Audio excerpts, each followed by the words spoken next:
Nsem-Pii TV. In 2008, now the NPP government was very, very well positioned. Senka omo ebitimi edunkunim esan President Kufuor nyuma pa hodo bebra na waye peja Ghana from nothing to something. Epic economy. So bra wo free so no na Ghana economy and one of the fastest growing economies worldwide world. We implemented a lot of social intervention programs, free SHS, school feeding, capitation grants, any afofra account. Now you send this for the propaganda.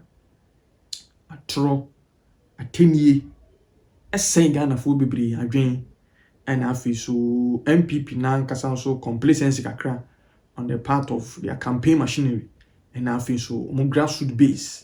I'm on bibri na kwanko twaba. Inti na go kufado here just 30,000 votes to win the elections nempu. Nsa entumi anka. Kennedy ohine Japan during that time 2008 no na odi emu akotini yepa a ode na koma nyina hyiemu enchai ode betudwa se MPP entimi anwe ni 2008 elections nyame nko a nko bia ne pressure rise kokuduru ye ni ade na nyaso nkotwa inti afi nani abre na Kennedy say ade ba ko bi na ase uhu a ni trimu na kakra say 2008 na omo campaigns na sa ayanyom to ayanyom omo sesa musicians na ade na ase de omo di ahurusie bo ahurusie omo anyom ne asankwa no mudi Kennedy say mistake no na ase omo say repeat 2024 na hwia it is going to cost them. I know, and Kwaku Dawuro, our movement TV, SCW, Hon Ken, we unkwande adabraka. 2008 campaign we ye no to me fan to 2024 campaign we that.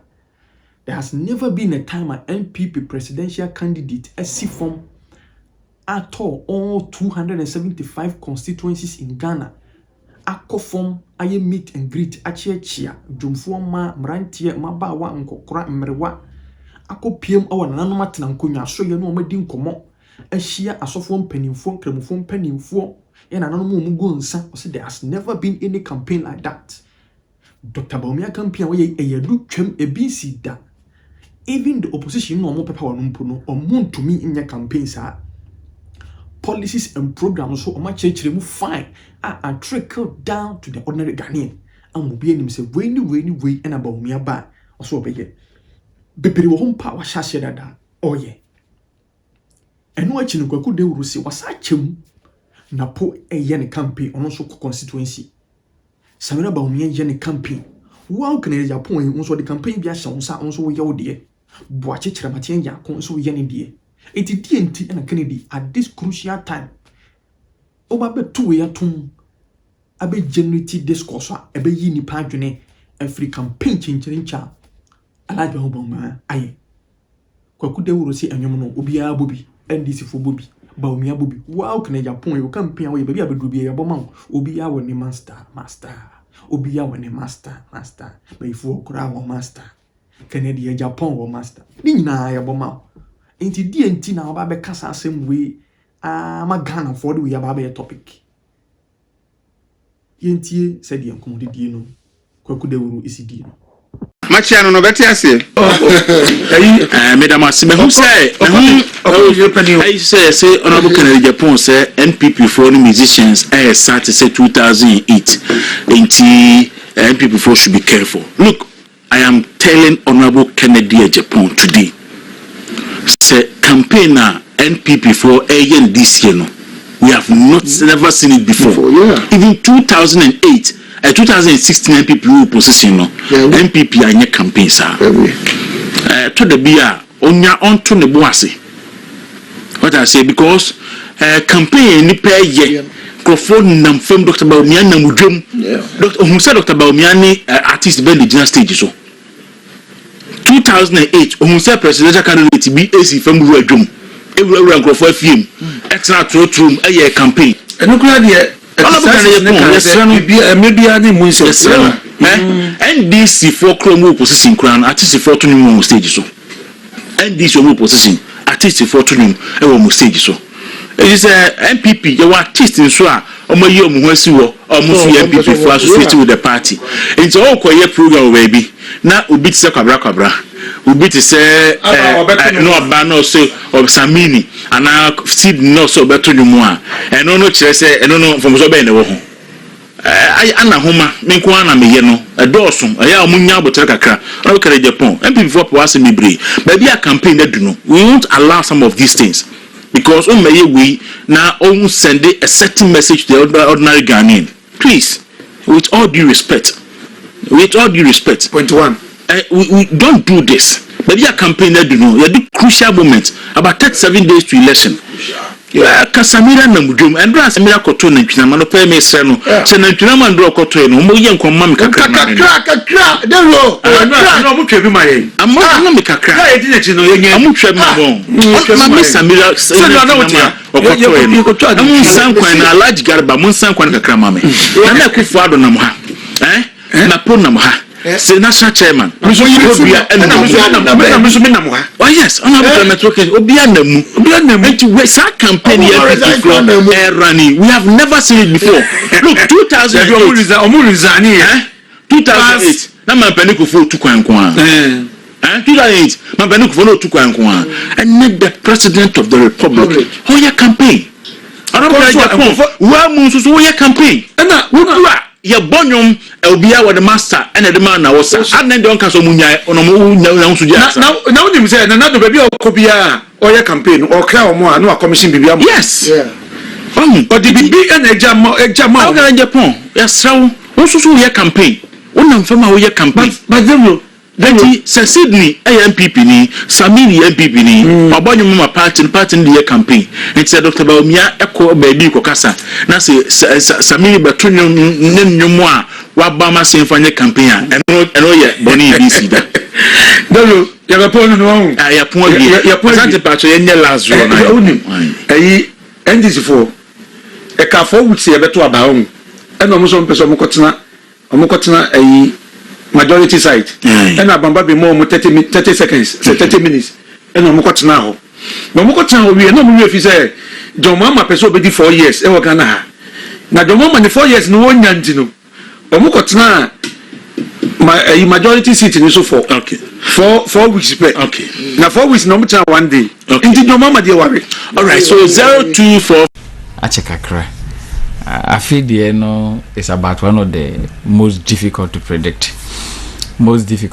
because na anka afra says our brain and koba say to abadia na anka the obvious person and anka Ghana for to abanama no koye ira John Dramani Mahama ebibi atwam na oye mampanyini na nso so ohwe se de niema isisha say change especially from November last year na nanka ira John Dramani Mahama ni nam 53 na ira Bawumia so ni number bi kura je so ubudina emfa am encourage zema no ye hunu sa ehun se efiri oban ira John Dramani Mahama na ho den so sha se ete otia beda 44 obeda 44 no nkobi ni ira Bawumia so ekosoro I want to say we can almost every month a trouble ka 1 month 2 different service na sabra me no ka say dey omumi no akoye neck on neck brusa amisana broni beka just this month no the last month that passed yesterday October 3 days ago October 2 service na me huye ba kona ira John Dramani Mahama edikai kakra bi second one na me huye no so na ira Bawumia so dikai kakra bi entomumi no beka say omoye neck on neck around 46 and sabra me no ka say the ira Bawumia na ehuredi kai kakra bi me no kasa say ya as me no kasa and 2nd November according to Dr. Jordonfe the service akokoso wodi nani ebubu wa hu bi enye say here say wodi nani ehu say aya analysis ni nyina no Alhaji Dr. Mahmoud Bawumia ehuru edikan what dey make ase ono service bebre abawo ya won wo hu dey free her the position for ye the obia ye bia no including buga for the nyina no wakeka nyina abum wo kyerɛ sɛ me no kasɛse ye to abana alaji Dr. Bawumia ehuri edikan na emum no anka bibi antwa so de be ni say senka nema be cause the city ya on in election even the day a lot of things can change. Yes, anka nema be cause ya de na chise ye hwe ni mu say be cause can round. Oh sanity na je say second round between next 5 weeks ni bibi an change there. It's a second round mu na ye kun. Wow. Now that's a serious issue. But the Koba majority in the MPP will command majority in parliament. Okay, but I will say, me look at saying, I feel that Dr. Bawumia ever call Ashanti region. Or could 16 days a Ashanti region. A very big problem for MPP. Okay. And a good strategy say alcohol. Since April to date, we have seen MPP stagnating around 63 in Ashanti. Okay. Indeed, last 2 surveys I mean who in 63 mintimi ho adekro. And na ama imubi I say unse based on Ashanti factor nintina the share say survey since last year November no. You put to the amount of pressure a campaign say omo dance on befa running meeting from Ashanti region. Into April mo banya de na in say ma be change, but unfortunately Ashanti region is still 63. Na 63 no the amana koba say ni nyina ne say yura cheddar okuta about 4% ho cheddar. Yeah, cheddar ho cheddar. So o ya brand na atade won e fe ne cheddar. Cheddar me just no the ato.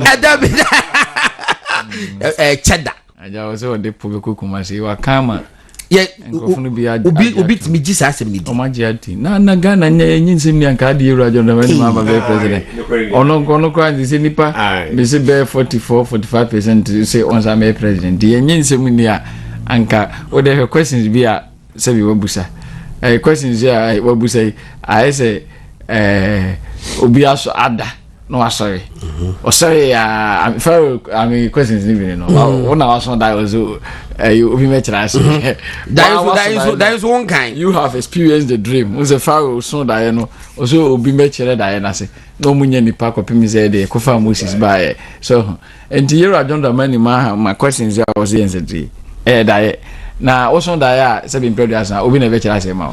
And unfortunately, they call them questions. Yeah, and they Argentina. Oh no. A statement. Oh wait. We put rhetorical. You know why your questions. What about answer? But it's no. Me patch. I saw data.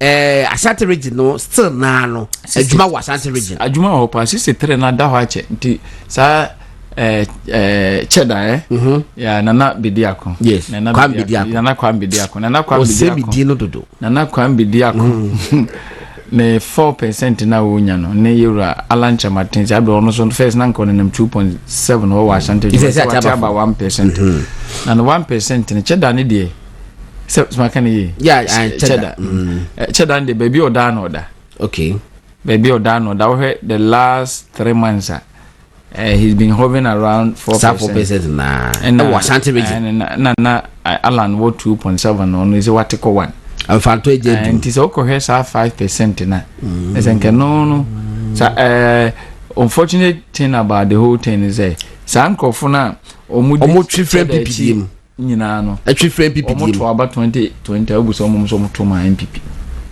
oh enti omo no 5% na ene akodu obi die mu na ene nipa bi so omo so ma maje so omo nto aba no eno nti na ama Ashanti region 70% no high na ma Yura Bawumia no but say okọ na 16 days a okay strategic pa utimi koruru ma me enye me nwanwa say obetimi ahiti 70% no because the way o move from 52 in Ashanti region in November to 63 in April no. Now we were expecting about the size and quality 70 Ashanti region. Okay. The stagnation, you know. All right. Enti Dr. Jordan Fedon ono we researcher University of Ghana political science or more research no nyina no ya na woka ho enti na me catch on enti we de otifia susuma ya mu nhyesew science and data and what they are to jano megidi say MPP strategies Ashanti region chema won to me and then penifo wo hono mo campaign manager ni campaign chairman Dr. Bawumia himself we megidi say nyina so mo so atibi and then doc also akano election no a strategy and the winning elections and I'm hopeful say Ashanti region will show up on the day will be show up on the day na chada nasba wo kanedie yade wo titie nkofo nkoma especially boys no dem yen to match that and yen to match that abusha wo destiny na wo de kwato atopre no wo destiny wa wonu misa branch as mo wo kan just enya papa ade be no wo kan obetimi aye oboa enya draw it format and wo de atomutirim and now forget the two parties. Focus on the two candidates. Both of them have stood on the same scale. Never mind the presidency. Take the vice presidential slot. Mr. Mahama has been vice president of the Republic. Dr. Bawumia has been vice president of the Republic. Dr. Bawumia today can tell you of over 30 policy prescriptions that he put on the table which are working today. I ask you in all humility, are you able to mention one that Mr. Mahama as vice president introduced? You will struggle. That is the first clue that the two men are not the same. I'm saying you forget the parties. It's the first clue that the two gentlemen have different competencies and different capacities. You can choose to brand him any way, call him any name, but the fact remains the fact that when Mahama Bawumia had the opportunity to be vice president, over 30 different initiatives with his imprimatur on it. When Mr. Mahama had opportunity to be vice president, what were the policy introductions that he can boldly say that he assisted his president with? You will struggle to find any. It's the first clue. The second clue is that when you look at how they both respond to times of crisis, crisis come. You're a leader. Crisis come. When times of crisis hit, what is Mr. Mahama's response? You've seen it. I'm not a magician to put money in people's pocket. Energy prices go up. He says, you know, we need to find more energy because your mobile phones are, consuming X power. When crude oil prices go up, what is Mr. Mahama's reaction? On the other hand, when crises come in the times of Dr. Bawumia, does he say these same things to you, or does but has he taken responsibility for what is happening as head of the economic Let me land my question. Does he say these same things to you, or does he put alternative propositions on the table on how to fix it?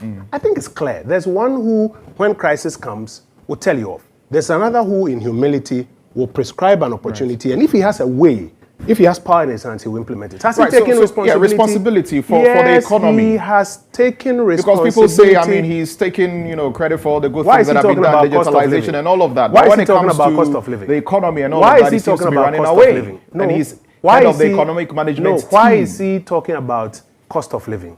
Because he takes responsibility that as part of the government, if we've been hit by pressures from all over the world, and there's a global cost of living crisis, which is also hitting Ghana, his party, he as the leader now, need to put some solutions on the table and even start testing some of them. And that is what he has done, and he has spoken to it. He hasn't run away. Digitization, for example, that people say is run from digitization, from the economy to digitization. Yes. It is only those who don't understand the intendment of digitization who say that. What is the import of mobile money interoperability, a digital address system, a national ID card?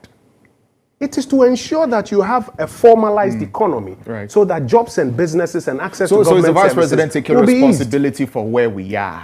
He has done so, as far as the economy is concerned, even gone further to prescribe and test some of those solutions. The Gold for Oil program, who brought it up? He did. If he wasn't taking responsibility as part of this government, we have collective responsibility for where we are, would he introduce that Gold for Oil program? The gold purchase program, why would he even imagine it? He will imagine it because there's a crisis today which is also affecting us, and we have to respond. Nsem-Pii now share on my YouTube channel. Be the first to know Nsem-Pii TV.